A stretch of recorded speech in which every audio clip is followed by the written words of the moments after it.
I can't believe that Fontaine was released almost a year ago, and that Natlan will be coming out in just 2 months. It feels just like yesterday when we were getting the first looks of Fontaine, and at the characters that we have yet to meet. So, to keep Fontaine close to home, over the next 6 months I'm going to be sewing a Furina cosplay. And before I even think of stepping foot within a fabric store, I first need to figure out where I'm even going to start with this project.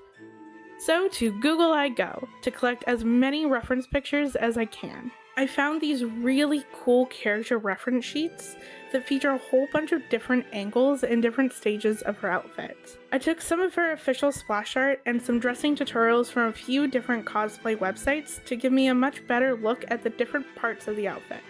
Though before I did any of the research, I had a pretty good idea of all the different elements within Furina's design, as it isn't as complicated as some of the other characters, Chiori and Navia, just to name a couple. Unlike them, I understand each component of Furina's outfit and how each piece is layered, which is one of the reasons why I went with Furina over some of the other characters I was debating cosplaying, like Navia or Arlecchino. I'm still pretty new to sewing, and the only thing that I worked on was my Venti cosplay, and that was it. I thought Furina would be a good next step, as her outfit and detailing is a little bit more complex than Venti's, but not too crazy like Navia's design. Well, that is except for Furina's jacket. Not going to lie, her jacket is one of the pieces of this outfit that I'm scared for. So, naturally, it's going to be the last part that I work on.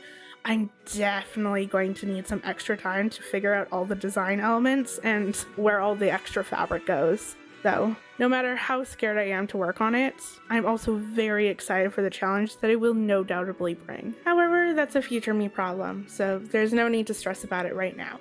So that begs the question, what is the first thing that I'm going to be sewing? Well, I'm going to be starting with the most easiest part, the shorts. As they are but simple shorts with a little bit of detailing, they can't be too hard, right? Well, I honestly don't know, as I've never actually sewn a pair of shorts before. When I was making my Venti cosplay, I decided to go with a skirt instead of shorts, as I'm not a huge fan of wearing shorts. So when I can opt to wearing something else, I will do so. However, unfortunately, I can't do that with this outfit, but that's okay. As for the detailing on the sides of the shorts, I was thinking of using some of the heat transfer vinyl I have laying around, or maybe I'll try something new, something different. However, I'll finalize that when I get there. So back to Google I go to try to find a sewing pattern that would work, because I ain't self-drafting if I can find a pattern. Self-drafting is that thing that I would love to try at some point, but I would like to make the garment a couple of times first to get a better understanding of how it's constructed before messing around with it. Though I did dabble with some modifications on patterns in the past, some of them turned out good while others not so much. However, there might be a point within this project that self-drafting is my only option, which brings me to the vest. Going into this project, I thought that the vest would be quick and easy, as I've made a vest before, so making a second one would be fine. Yeah, no. First, I was tasked with trying to figure out how the darts on the front of the vest would work, as they look like darts, but also pleats. Can I even pleat darts? Maybe, maybe not. I just have to figure that out when I start working on the vest. After low-key losing my mind over that question, I went looking for some sewing patterns I could use.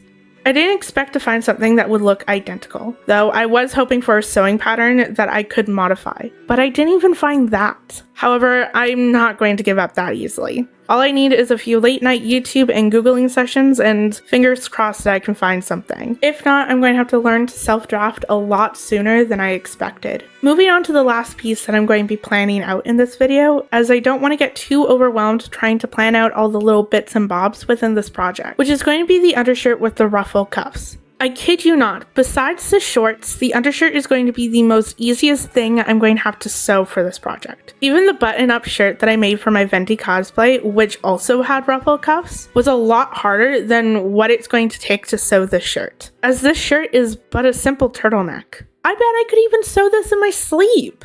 However, Just watch. Knowing my luck, I'm going to say all this stuff about how easy it is and being able to sew it in my sleep, and then bam, it's going to be the most hardest thing that I have to sew. I'm going to spend hours unpicking seams, fabric getting bunched in the machine, and it not fitting right. Just you watch, mark my words, that's probably going to happen. So if you want to see which outcome comes true, don't forget to subscribe so you'll never miss one of my videos. And if you like this video, then give it a thumbs up on your way out. Until next time, see ya.